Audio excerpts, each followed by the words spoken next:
Hi, I'm Zibby Owens, and you're listening to the award-winning podcast, Moms Don't Have Time to Read Books. Please sign up for my newsletter at zibbyowens.com for weekly updates about my podcasts, events, and more. Also, follow me on Instagram at Zibby Owens and also at Moms Don't Have Time to Read Books. And finally, join my virtual book club called Zibby's Virtual Book Club, which meets every other Tuesday at 2 p.m. Eastern Time until 3 p.m. and features half an hour of book club discussion followed by 30 minutes of Q&A with the author whose book we've just discussed.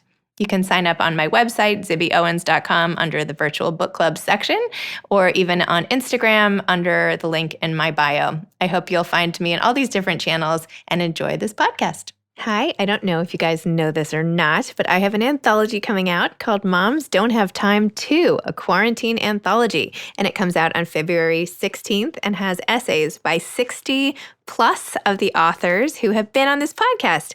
So first of all, please pre-order this book. I think you will love it. I'm so excited about all the authors who are represented.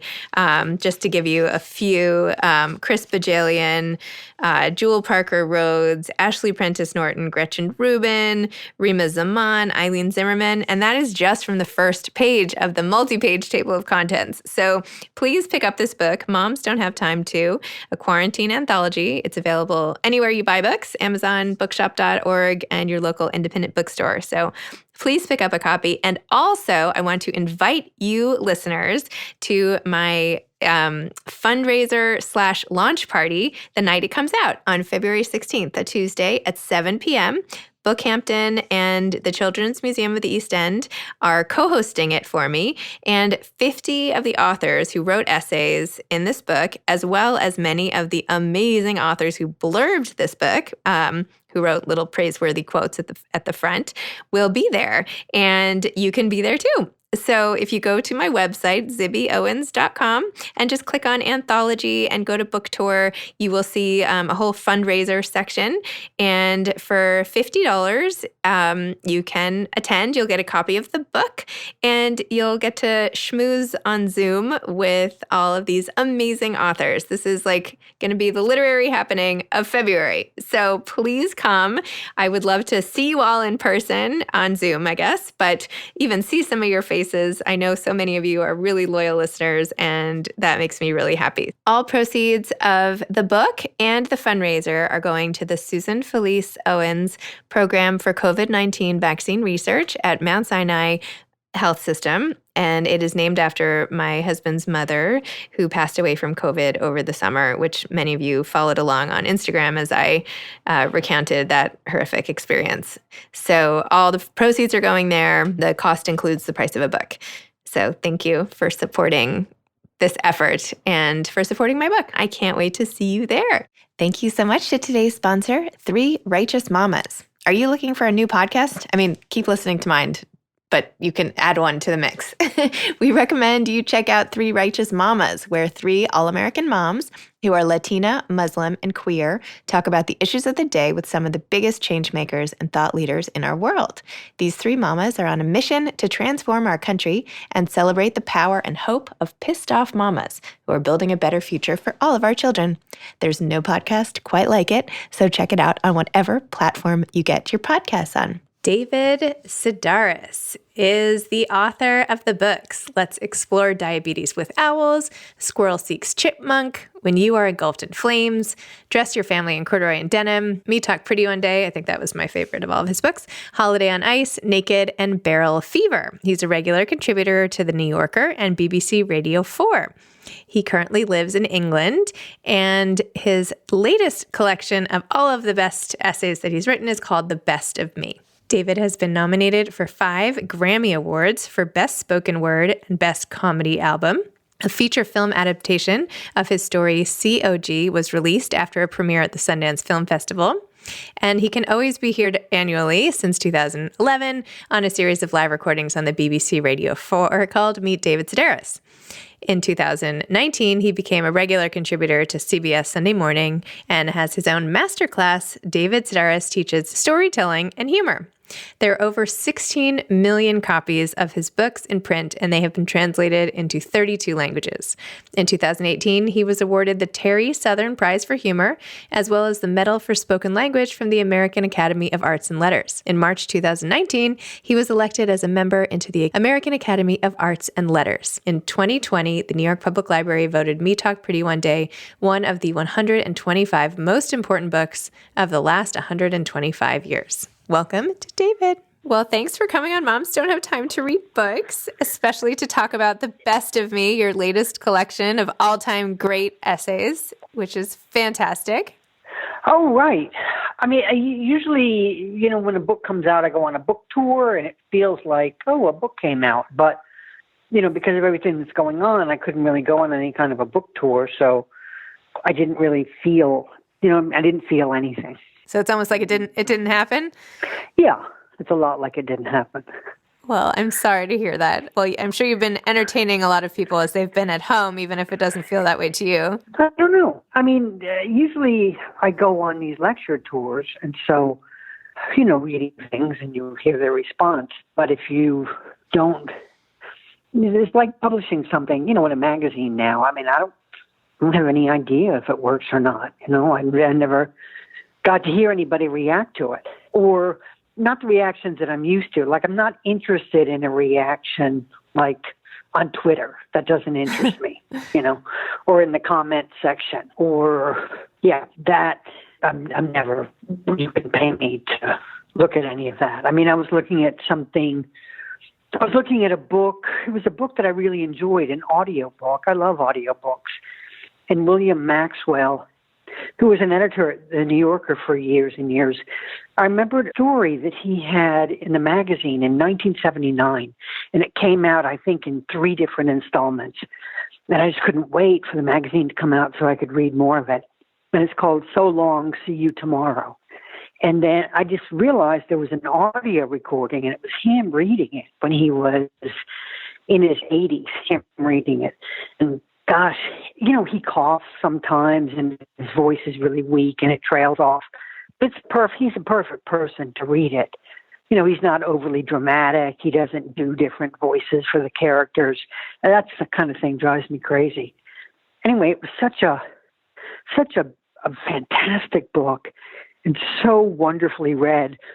So I was kind of shocked, and I started looking at the comments and people giving it like 1 star. They got an old man to read it. Well, that would be the author who read it. And the story meanders. And it's like, not really, it goes back and forth between different points of view, but that's not called meandering. And I just couldn't believe that. I just couldn't believe how off the mark most of the comments were. And then I thought, you know what, I'm going to write a comment. And then I thought, no, that's like when calling into talk radio. The second you do it, you become a crazy person. So now you just don't ever read the comments? No, I don't read mine. I don't read any comments pertaining to me. But, like sometimes you go into a store, like there's a store that I love to go into, right? And the people who work there are just, I don't know, I guess I think of them as friends, but I think actually when you more realistically, I pay them to be my friend, I mean, I'm a customer. I go in there and I buy things, and then I hang out talking to them. Anyway, so I looked on Yelp one day, and the customer comments were like, the people who work there are snobs, and they follow you around the store, and they think they're better than you. And I thought, that's something you bring into the store with you, Like if you walk into the store thinking that you're not good enough to be there, that's how you're going to feel. Mm. But the people who work there are fantastic. I mean, with any comments, half of it is stuff that people are bringing in with, it's baggage they're bringing in with them, something they're bringing into the story. I've been watching that Fran Lebowitz show on Netflix, Pretend It's a City. No, I haven't. Netflix. Well, it's Martin Scorsese, and he's just kind of following around while she talks. And this woman in the New York Times wrote, a negative review of it. But at one point, Fran Lebowitz says, now there's a tenement museum. I mean, what's in there? Tuberculosis? And so this woman in the Times writes, I brought my children there, and it was a group of people sitting there and looking at it, realizing that a dozen people in a space like that. And so I don't think she's very funny. And it's like, oh, come on. That's just what's in the museum, tuberculosis. That's just funny. Yeah. But it was a situation where I think Fran Lebowitz had really accurately made fun of the woman who was writing this article. Interesting. Like sometimes somebody makes fun of you and you think, wow, you did a great job making fun. I have to hand it to you. He did a really great job making fun of me. And, even though it hurts or something, you have to think, wow, well done. I have not actually thought about things that way. I think I'll have to change my point of view. Why not? I mean, I think you're right. You have to find the humor in everything, which is obviously something that you take pretty seriously. Well, I mean, I don't look for it, in what I read necessarily. Like, I don't demand that of something that I read, that it be fun. Right. Well, that's good. I'm always happy to laugh. But you also, in your writing, you don't only talk about funny stuff, you talk about serious. I mean, you are able to put a little bit of relatable humor into the saddest of stories. And when you wrote about your sister's suicide, for example, and and the loss of your mother, for instance, and how you used to go to your home in North Carolina, or you rented a cottage or something, and you didn't come the year that she died, and you made a joke like, well, it was really because she was the one who paid for it, not because we didn't want to go. I mean, it's like, how do you find these little nuggets of relatable humor when you're really going through lots of loss? And I think especially now, people are really longing for some humor in the face of this global sense of loss. Well, I don't know. I mean, if I'm going to be reading something in front of an audience, I wouldn't want there to be no laughter. I mean, I'm not interested in that. There are people who do write that way. And, Joan Didion probably doesn't get a lot of laughs, when she does a reading. But I'd be right there on the first row, happy to hear her, But for me personally, that doesn't interest me. One of the things that I'm reading now, the book I'm reading now is the new George Saunders book, A Swim in the Pond in the Rain, right? How is it? Well, it's about writing, and it's sort of like a course. It's almost like he takes like 5 Russian writers and takes short stories of theirs. And, the short stories are there, and then he asks questions about the short stories, and then there's a lecture of his about the short story. But then he talks about his own writing as well. And I thought it was so true, and I thought it applied to everyone's writing, is that, if your talent was a hunting dog, you send it out to find a beautiful pheasant, and it comes back with the lower half of a Barbie doll, and you think, this is what my writing is? Like, my writing is the lower half of a Barbie doll? And it's like, yeah, that's because it's who you are, and it's what you're interested in. And, so you might start off trying to be this person or that person, but after a while you realize, that you're never going to be Joan Didion. And, maybe you could imitate her sentence structure, and maybe you could fool a beginning writer, that pass something off as the beginning of a Joan Didion thing. But it's not you, and it's never going to be you. And that this is actually who you are. This is what you're interested in, and this is what you write like. And that's the beginning of your life as a mature writer, is just sort of not discovering who you are, but accepting who you are. Well, also accepting it and then putting it into words, which can be a challenge, I think, for some people. I mean, I think some people think they have to write a certain way, or if it's not literary enough, or, for what you were saying. Like, when did you realize that you were able to put who you were as a person onto the page?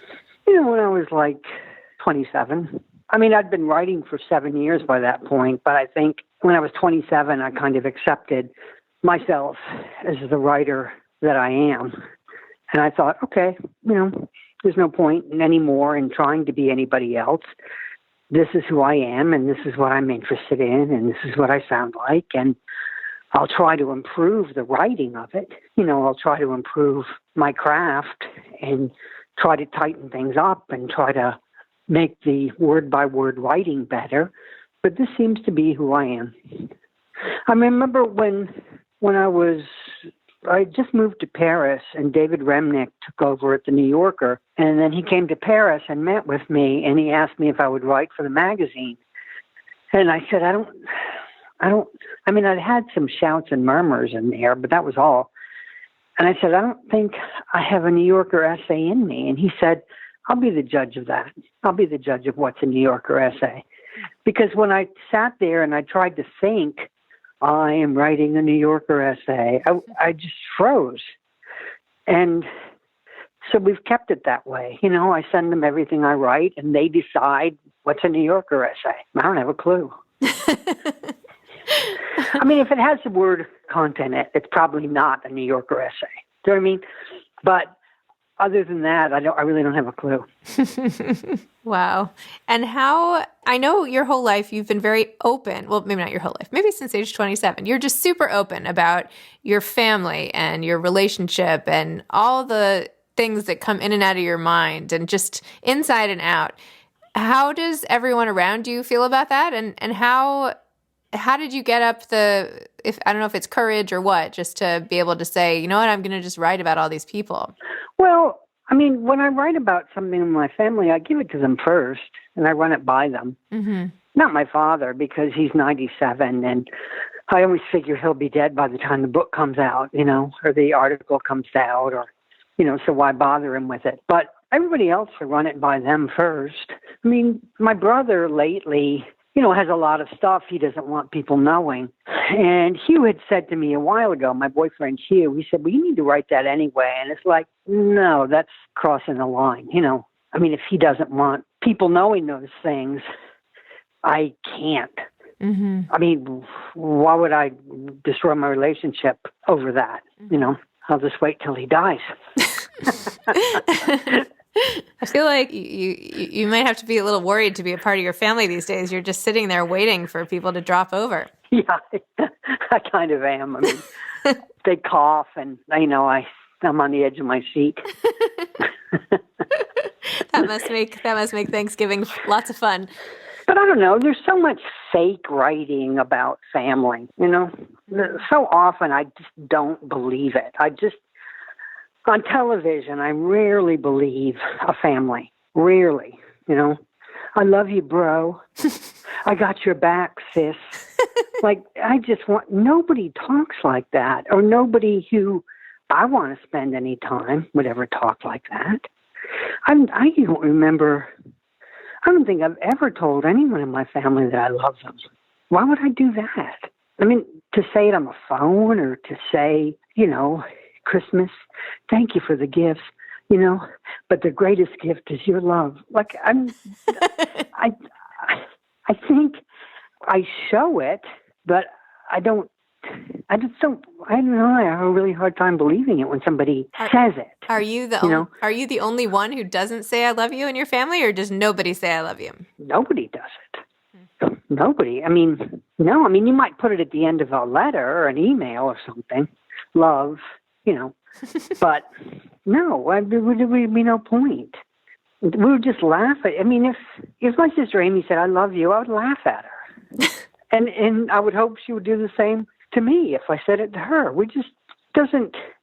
The thought, like my sister went to L.A. the other day, right? She flew to Los Angeles, and if her plane had gone down, I would not think I never told her I loved her. Like that would never occur to me. I showered her with Christmas presents, right?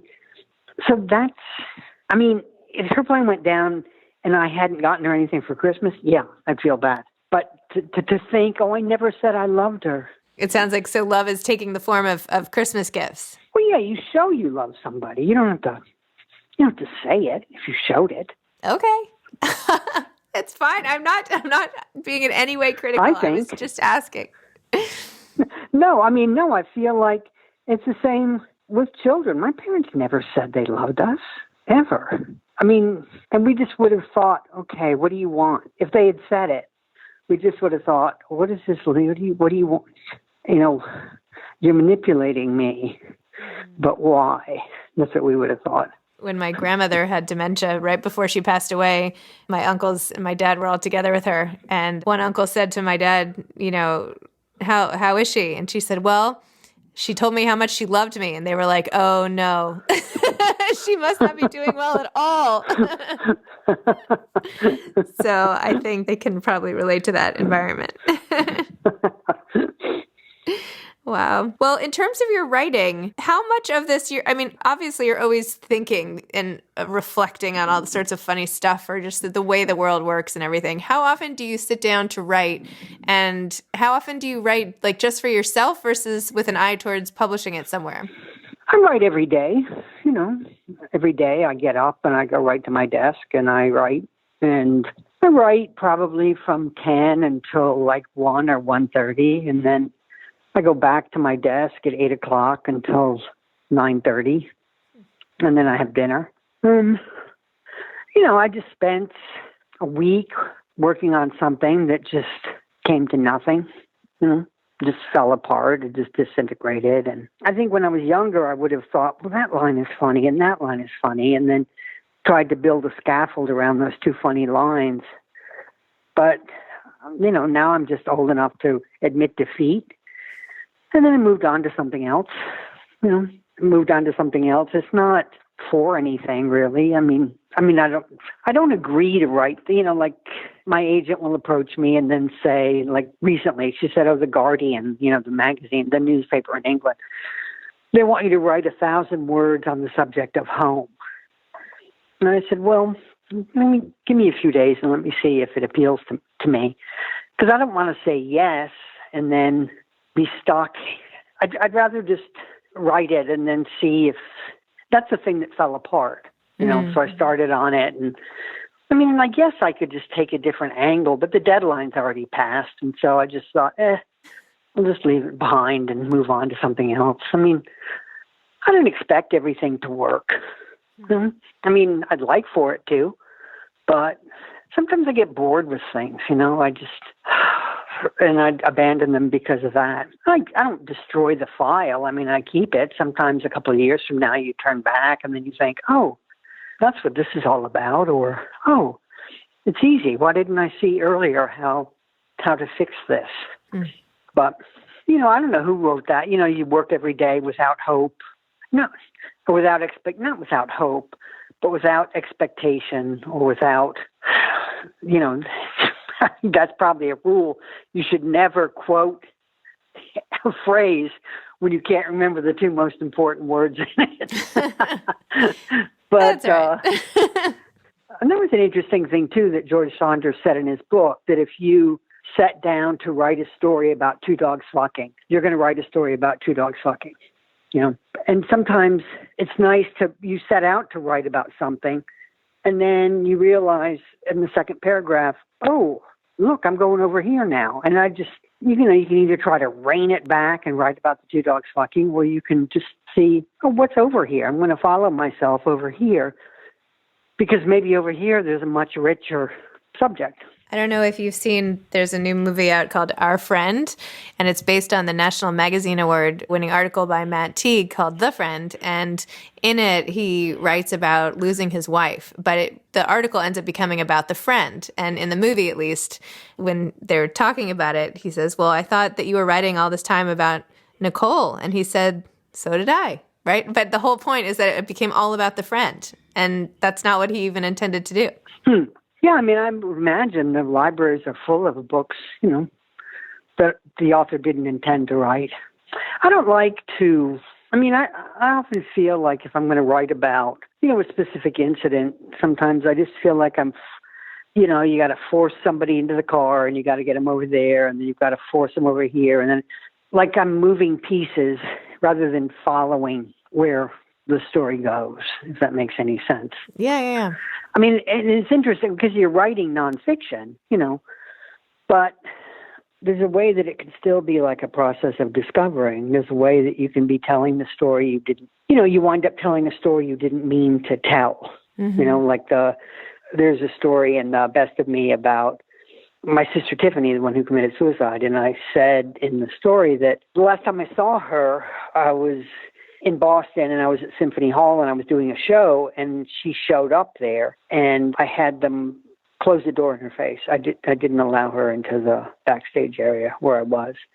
And I did not mean to put that in the story because that makes me look really bad. But the second that it was on paper, it seemed false not to include it. Mm-hmm. I seemed like a phony for leaving it out, even though nobody would know but me. If I'd left it out, nobody would have said, oh, yeah, what about the time? Because like 5 people knew about that, Mm-hmm. But once I put it in the essay, then I couldn't. It revealed like a truth about myself that, I thought made the story more honest, and that made the story more honest and therefore more believable, because I knew that there were going to be a lot of people out there who'd be like, yeah, that's what I did to somebody, or yeah, I would do the same thing. My understanding is that there were even more people, of course, who were like, you're a monster, I hate you, you're a terrible person. But, when they get older, they'll maybe see it differently. Well, that was definitely my favorite essay in the book. So whatever you did, it worked. I know a lot of this talk has been about things that will help other writers, but if you had to drill down sort of some of the things you've learned to a piece or two of advice, and I'm sure you get asked this all the time, but I have to ask again, what advice would you give to aspiring authors? Well, not to mistake publishing for writing. They're 2 different things. Not to feel like I always remember this woman who was a friend of mine, and she was older than me, and she wasn't in the arts in any way, but we were close friends. And I remember I moved to New York City, and she wrote me a letter shortly after I arrived, and she said, look, I'm just telling you this as a friend. You need to quit writing. You're never going to make it. And you need, for your own good, you need to find a career before it's too late. Find a career and stick to it, And by that time, I'd been writing every day for 14, 15 years. And what was interesting to me about it was that she didn't understand that I could never quit. Regardless of whether I ever got published or not, that didn't have anything to do with writing. That's not writing.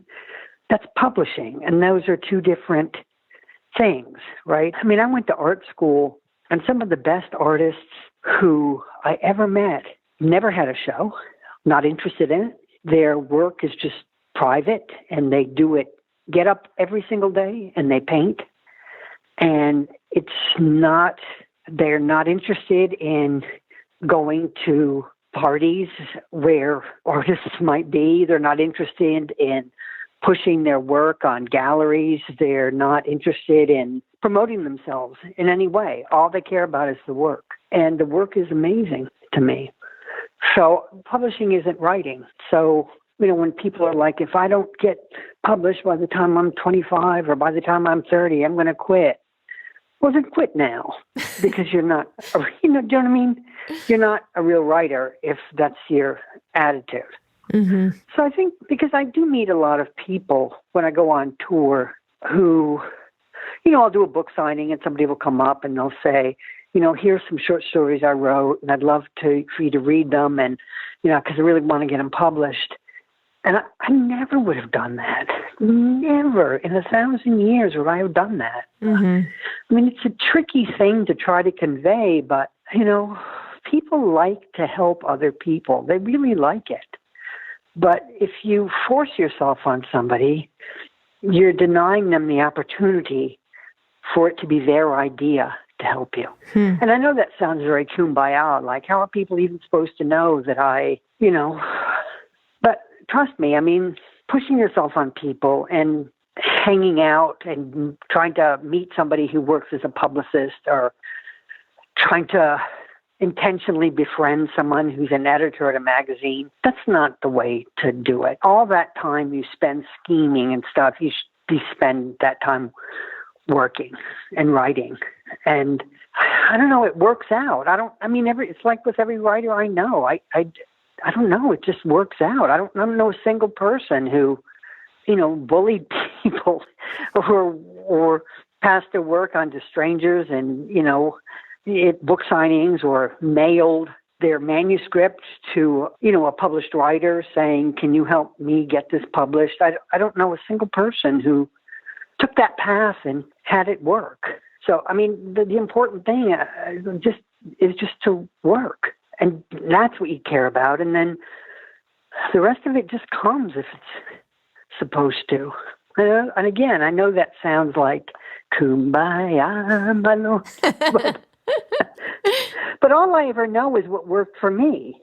So when people write me and ask me, I never gave anything to anybody. I never sent a story to a magazine. I never asked anybody. I was in college and I read something in class, and then somebody said, I'm having a happening at my loft. Will you read something this Saturday at my loft? And so I did, and then somebody said, I'm having a much better happening at my loft in 2 weeks. Will you read something there? And then somebody said, I do put together this little variety show. Will you read something there? And it just, one thing kind of led to another, but I never asked anybody, can I read? Can I take part in this? I just waited for them to ask me.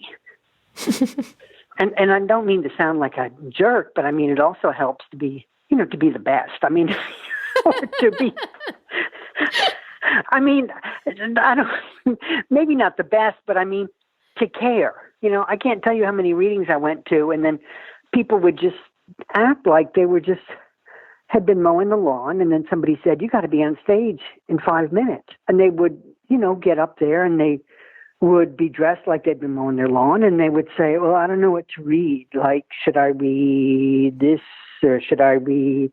And I would sit in the audience, and I would think, how do you not know what you're going to read? You're disrespecting us as an audience. You're disrespecting us by not being prepared. And I guess I just learned so much by sitting in an audience and realizing, if somebody is late, this is how it makes you feel. Or if somebody goes on too long, this is how it makes you feel. Because I think a lot of people think their feelings are specific to them, and they're not. 98% of the people feel the same way about the same things, Yeah. So when people get up there and they say, I mean, I can't tell you how many readings I've done as a grown-up, as a professional, right? At Lincoln Center, right? So they say, there's something at Lincoln Center called reading or learning. It's this big thing they have at Lincoln Center every year, and they invite 8 or 9 authors, and it's a black tie event, literacy volunteers, and it's a black tie event, and the audience is just in tuxedos and ball gowns, and they have, they say to us, okay, 10 minutes, you read for 10 minutes. And you're up there with people, who have written a half a dozen books at least, right? And the time I did it, the first person went on for 45 minutes. The next person went on for half an hour.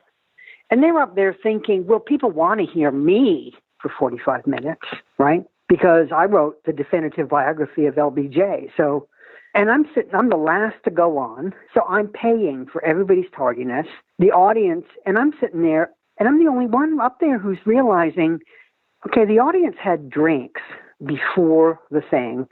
They're asleep. I mean, they're literally 80% of the men in this audience are asleep by now, and they were.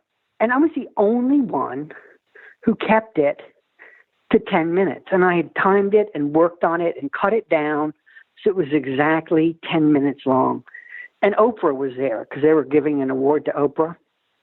And then Oprah came up on stage at the end of it to accept her award. And I was the only author that she talked to. And that's because I was 10 minutes long. I mean, why didn't Oprah talk to me? Well, because you went on for 23 minutes. That's why Oprah didn't talk to you.